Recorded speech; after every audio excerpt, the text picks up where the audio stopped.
लेके जकिया गेलबी दोसरा के पास रे। ठीक नहीं कहीं रे छोड़ा सुनो ऐसे नहीं जानल यार छोड़ा तोड़ा भी विश्वास रे। लेके जकिया गेलबी दोसरा के पास रे।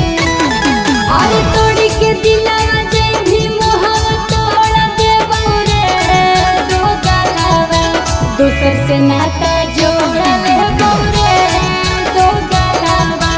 तोड़ के दिलवा जय भी मोहवा तोड़ देबो रे छोड़ा दूसर से नाता जोड़ लेबो रे छोड़ा।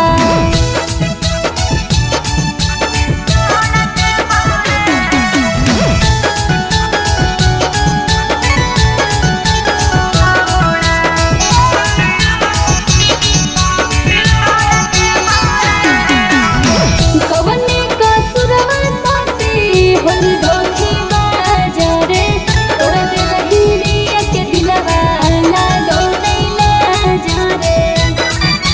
एकदम धोखेबाज रे।